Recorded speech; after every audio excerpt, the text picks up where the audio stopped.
Selamat pagi, Salam Bapak Ibu dan Saudara.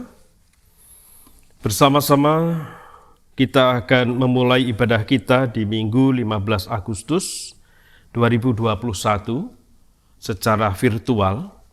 Oleh karena itu, marilah kita memasuki saat hening di dalam ibadah kita. Marilah bersama-sama kita mengaku bahwa pertolongan kita adalah di dalam nama Tuhan yang menjadikan langit dan bumi. Dan yang memeliharanya dengan kasih setia dan rahmat. Kasih karunia dan damai sejahtera dari Allah Bapa kita dan Tuhan Yesus Kristus kiranya ada pada saudara sekalian. Amin. Mari bersama-sama kita mengawali ibadah kita di pagi hari ini dengan menaikkan nyanyian pujian kita, memuji nama Tuhan dari nyanyian kebangsaan kita yang berjudul Tanah Airku.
Saudara-saudara yang kekasih di dalam Tuhan Yesus Kristus, Alkitab mengajarkan kepada kita demikian.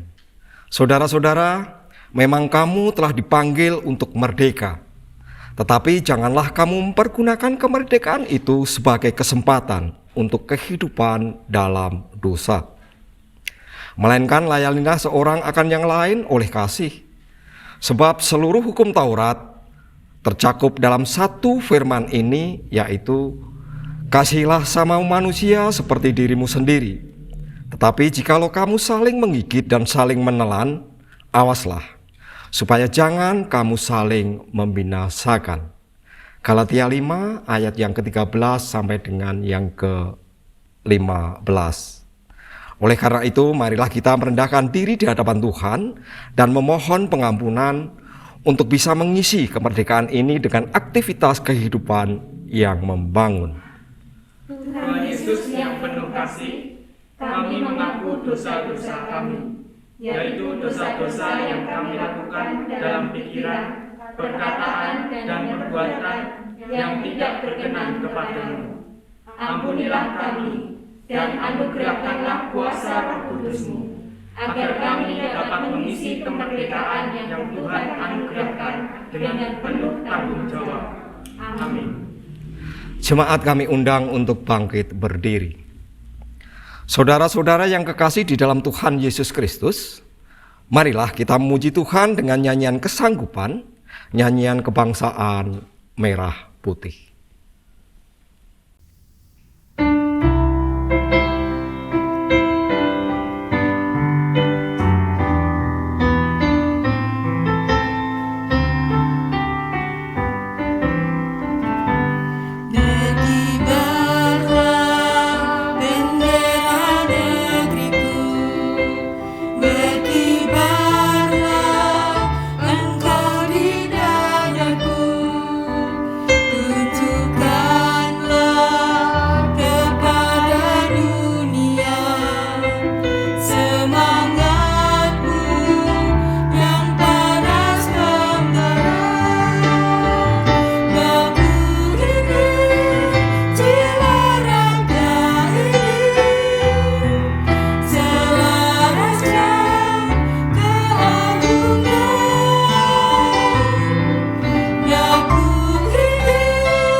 Bapak, Ibu, saudara-saudara dan anak-anakku yang terkasih dalam Tuhan, mari kita menyatukan hati dan pikiran kita di dalam doa syafaat. Mari kita berdoa. Bapa Allah Surgawi, Engkau Tuhan Allah yang kami kenal di dalam nama Tuhan Yesus Kristus. Segala puji dan syukur kami naikkan kepadamu Tuhan, karena benar-benar rahmat dan kasih Tuhan kami rasakan di dalam kehidupan kami hari lepas hari. Walaupun kami pada saat ini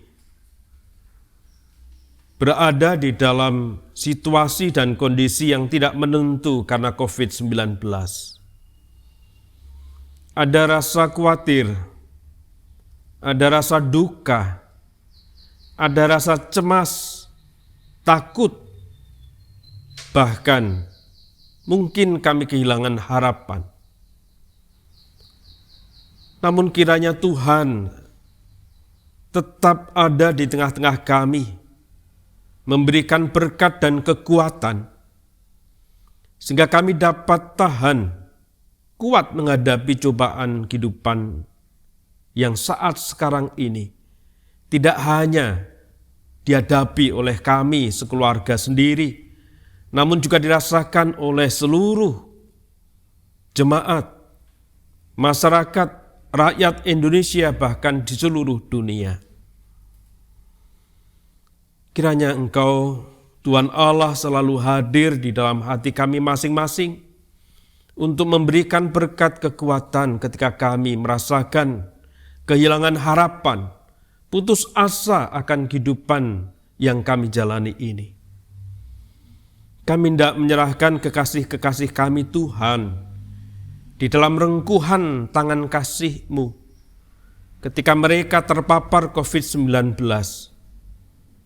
sedang menjalani masa isolasi mandiri, baik di rumah sakit maupun di rumah masing-masing, ataupun sedang mengalami sakit penyakit yang sudah lama, ataupun sudah jompo.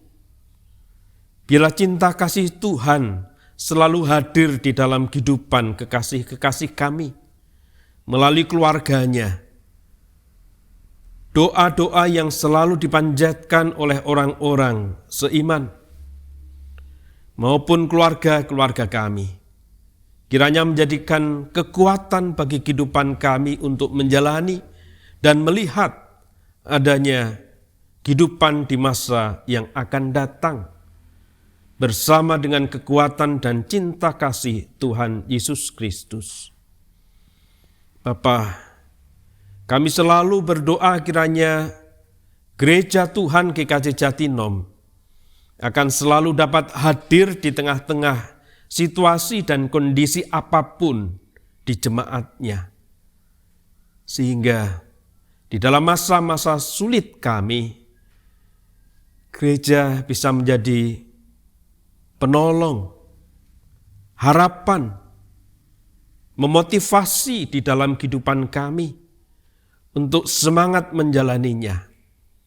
Karena kasih Tuhan selalu tersedia bagi orang-orang percaya yang berharap pada cinta kasih dan kekuatan daripada Tuhan Yesus Kristus. Bapa di dalam surga, sungguh kami juga merasakan adanya beban berat yang diderita oleh para nakes, para relawan, beserta dengan keluarganya, yang mungkin mereka merasa cemas, khawatir, bahkan takut jikalau anggota keluarga mereka nantinya terpapar. Namun biarlah keberanian yang mereka ambil ini menjadi sebuah semangat bagi kami untuk memberikan yang terbaik bagi sesama kami, untuk menolong sesama kami, merelakan tubuh kami untuk tubuh yang lain. Sehingga dengan demikian Tuhan, COVID-19 akan segera berlalu dari kehidupan kami dan kami akan bisa menjalani kehidupan normal kembali. Bapa di dalam surga, begitu pula di dalam segi-segi kehidupan, baik di dalam pendidikan, perekonomian, sosial budaya, dan juga sendi-sendi kehidupan yang lain, biarlah Tuhan juga memeliharanya, supaya kami dapat bangkit kembali dan memperbarui kehidupan kami yang sementara waktu ini terganggu karena adanya COVID-19. Sebentar lagi kami akan bersama-sama merenungkan sabda firman-Mu yang selalu kami yakini menjadi suluh langkah di dalam kehidupan kami. Bukakanlah mata dan hati kami akan sabda firman Tuhan. Dan juga hamba Tuhan yang Tuhan panggil untuk mengantarkannya di pagi hari ini. Supaya di dalam kuasa dan kasih-Mu, sabda firman Tuhan tidak menjadi sia-sia. Bahkan akan memelihara dan menjadi suluh langkah kehidupan kami. Di dalam nama Tuhan kami Yesus Kristus, kami berdoa. Amin.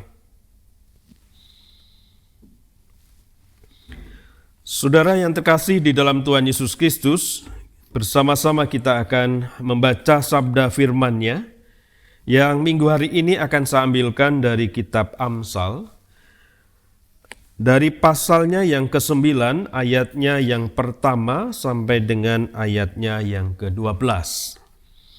Yang sabda firman-Nya berbunyi demikian, undangan hikmat dan undangan kebodohan. Hikmat telah mendirikan rumahnya, menegakkan ketujuh tiangnya, memotong ternak sembelihannya, mencampur anggurnya, dan menyediakan hidangannya. Pelayan-pelayan perempuan telah disuruhnya berseru-seru di atas tempat-tempat yang tinggi di kota. Siapa yang tak berpengalaman, singgahlah kemari. Dan kepada yang tidak berakal, budi, katanya, marilah, makanlah rotiku, dan minumlah anggur yang telah kucampur. Buanglah kebodohan, maka kamu akan hidup. Dan ikutilah jalan pengertian. Siapa mendidik seseorang pencemooh, mendatangkan cemooh kepada dirinya sendiri. Dan siapa mengecam orang fasik, mendapat celah. Janganlah mengecam seorang pencemooh supaya engkau jangan dibencinya. Kecamlah orang bijak, maka engkau akan dikasihinya.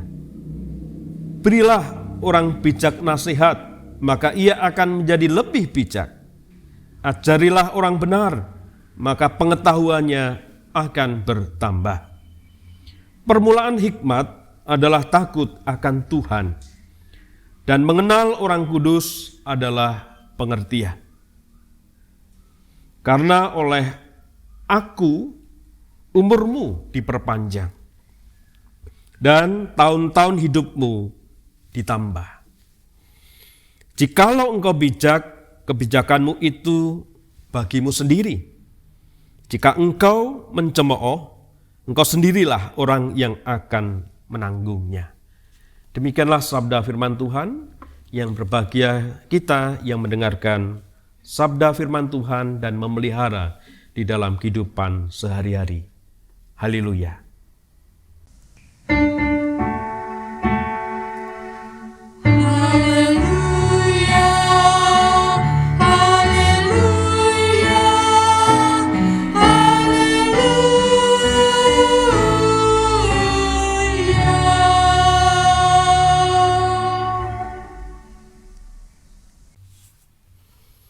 Bapak, Ibu, Saudara, dan anak-anakku yang terkasih di dalam Tuhan Yesus Kristus, bacaan firman Tuhan di Amsal 9 ayat 1 sampai dengan 12 ini akan saya berikan sebuah judul kemajemukan budaya dan agama yang menumbuhkan hikmat Tuhan. Jemaat yang terkasih di dalam Tuhan Yesus Kristus, kerakyatan yang dipimpin oleh hikmat kebijaksanaan merupakan sebuah kutipan pendek sila keempat dari Pancasila yang kita punya. Muhammad Hatta dalam kaitannya ini menjelaskan bahwa kerakyatan yang dianut oleh bangsa Indonesia ini bukanlah kerakyatan untuk mencari suara yang terbanyak saja. Namun, kerakyatan yang dipimpin oleh hikmat kebijaksanaan dalam permusyawaratan perwakilan, ini yang ditonjolkan oleh Muhammad Hatta. Jangan karena banyak yang berpendapat seperti itu, tetapi hendaklah segala sesuatu dilaluinya melalui sebuah permusyawaratan dengan mengambil sebuah hikmat kebijaksanaan. Menurut Yudi Latif di dalam sebuah bukunya Negara Paripurna, Historisitas, Rasionalitas, dan Aktualitas Pancasila, ciri sebuah hikmat kebijaksanaan ini merefleksikan orientasi etis yang mensyaratkan kearifan untuk dapat menerima perbedaan secara positif. Di dalam kesediaan untuk berbagi substansi bersama yang melampaui sebuah kepentingan kelompok. Saudaraku yang terkasih di dalam Tuhan Yesus Kristus, lalu apa hubungannya dengan pesan yang ada di dalam kitab Amsal ini? Bagaimana kitab Amsal ini berbicara? Menjadi manusia hidup yang penuh dengan hikmat itu adalah sesuatu yang penting dan ditekankan di dalam bacaan kita. Lalu bagaimana seseorang bisa menjadi manusia yang berhikmat? Di dalam ayatnya yang ke-10 ada nasihat bahwa permulaan hikmat adalah takut akan Tuhan.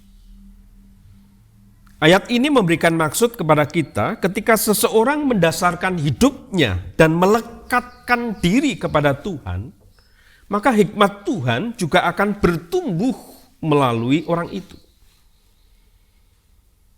Ini yang membedakan manusia dengan hikmat Tuhan dengan manusia yang bodoh. Karena manusia bodoh itu bukanlah sebenarnya manusia yang kekurangan pengetahuan. Tidak. Melainkan mereka yang meremehkan atau mengabaikan prinsip-prinsip moral, prinsip-prinsip etika yang dikehendaki oleh Tuhan, bahkan secara sengaja. Bisa jadi seorang yang cerdas secara intelektual, namun bodoh di dalam hal hikmat Tuhan, karena dia dengan sengaja melanggar kebenaran Tuhan. Dan bukankah ini terjadi pada koruptor-koruptor yang mengkorupsi uang negara miliaran bahkan triliunan rupiah? Tidak mungkin itu dilakukan oleh orang-orang yang rendah secara intelektual, tapi tentu dilakukan oleh orang-orang yang mempunyai intelektual yang tinggi. Saudara-saudara yang terkasih di dalam Tuhan Yesus Kristus, saya dan saudara adalah orang-orang yang beriman. Maka jadilah manusia-manusia yang mempunyai hikmat. Di dalam konteks bangsa ini, salah satu pilar penting jadi berhikmat dalam Tuhan adalah kerendahan hati. Rendah hati dalam kemajemukan budaya dan agama tentunya. Salah satu cara menumbuhkan kerendahan hati adalah menghilangkan stereotip antar budaya, stereotip antar agama.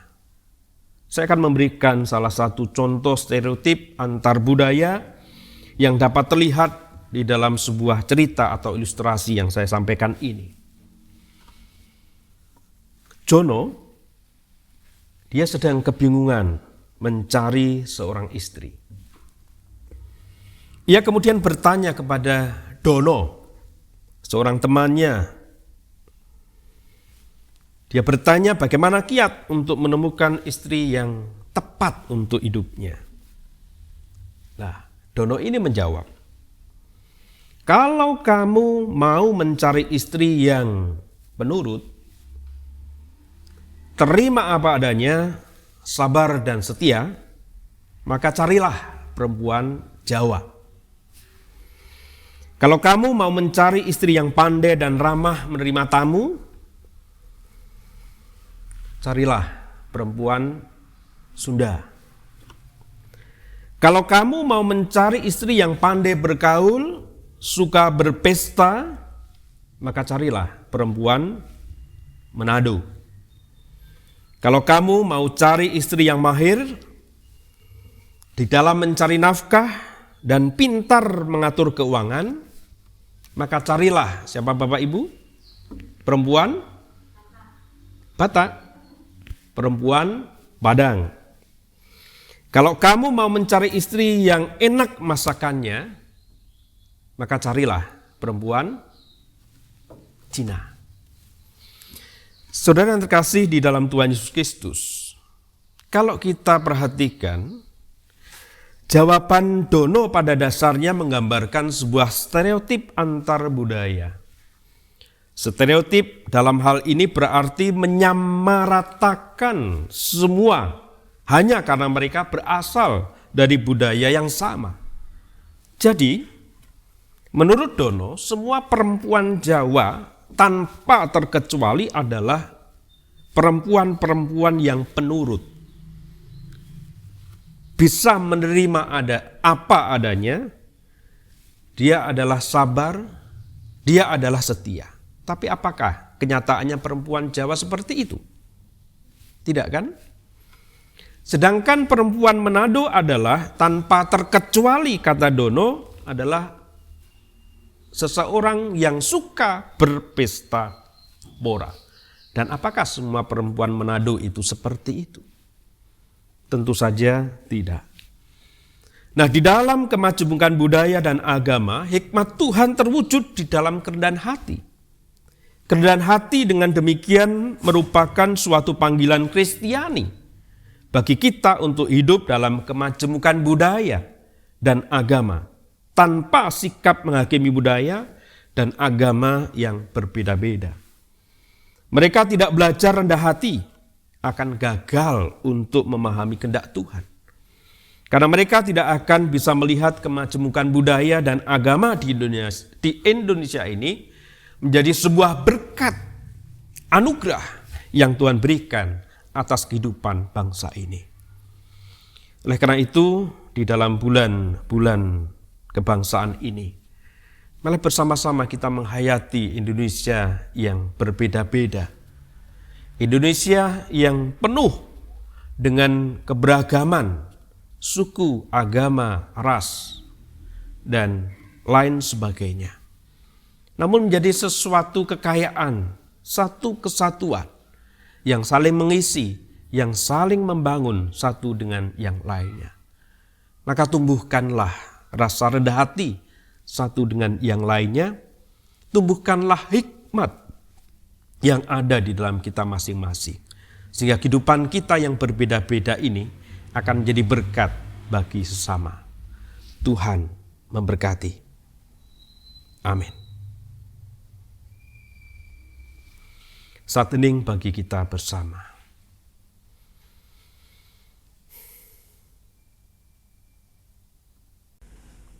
Tuhan begitu baik kepada kita.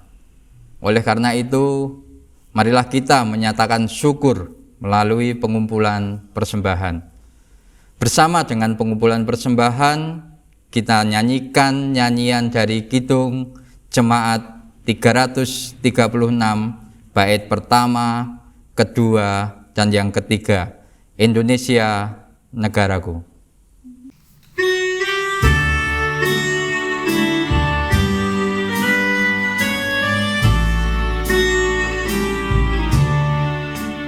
Indonesia, negaraku.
Jemaat kami undang untuk berdiri.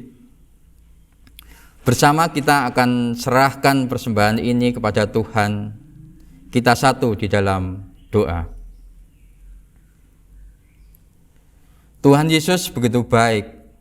Kami mengucapkan syukur atas semua kasih dan karunia yang sudah Tuhan berikan.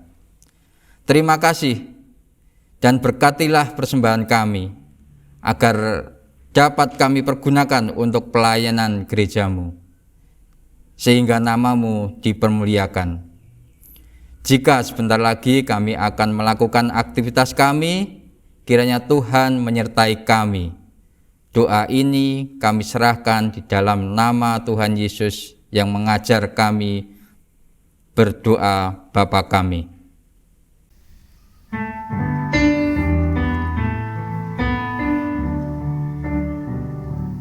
Bapa kami yang ada di surga, dikuduskanlah nama-Mu, datanglah kerajaan-Mu, jadilah kehendak-Mu di bumi seperti di surga. Beri kami hari ini makanan yang secukupnya. Ampuni salah kami seperti kami ampuni yang bersalah pada kami.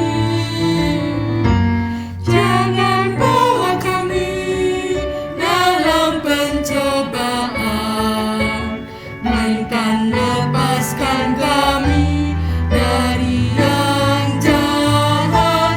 Sebab Kaulah yang punya kerajaan dan kuasa dan kemuliaan sampai selama-lamanya. Amin.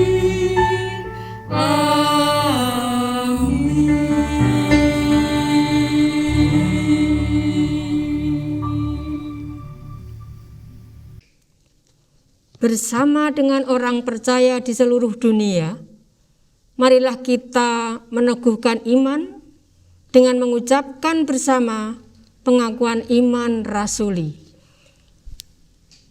Aku percaya kepada Allah Bapa yang Maha Kuasa, Khalik langit dan bumi, dan kepada Yesus Kristus, anaknya yang tunggal Tuhan kita, yang dikandung daripada Roh Kudus, lahir dari anak darah Maria, yang menderita di bawah pemerintahan Pontius Pilatus, disalibkan, mati dan dikuburkan, turun ke dalam kerajaan maut. Pada hari yang ketiga, bangkit pula dari antara orang mati, naik ke surga, duduk di sebelah kanan Allah Bapa yang Maha Kuasa, dan akan datang dari sana untuk menghakimi orang yang hidup dan yang mati. Aku percaya kepada Roh Kudus, gereja yang kudus dan am, persekutuan orang kudus, pengampunan dosa, kebangkitan daging, dan hidup yang kekal. Kekasih-kekasih Tuhan Yesus Kristus, malah bersama-sama kita melanjutkan segala aktivitas yang Tuhan berikan atas kehidupan kita masing-masing. Oleh karena itu, terimalah berkat Tuhan. Tuhan memberkati saudara dan melindungi saudara. Tuhan menyinari saudara dengan wajah-Nya dan memberi saudara kasih karunia. Tuhan menghadapkan wajah-Nya kepada saudara dan memberikan saudara damai sejahtera. Amin.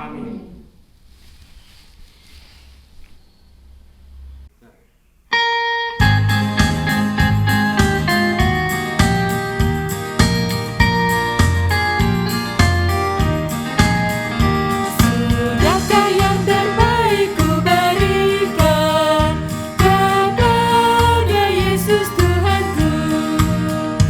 Besar pengorbanannya di Kalvari, diharap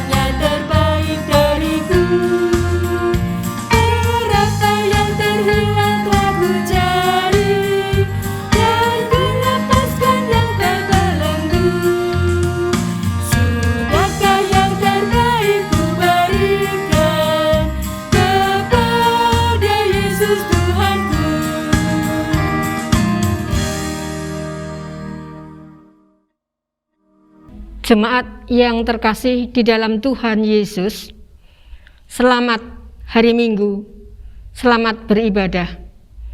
Tetap menerapkan prokes dengan 5M di dalam segala aktivitas setiap saat dan setiap hari. Tuhan Yesus memberkati. Amin.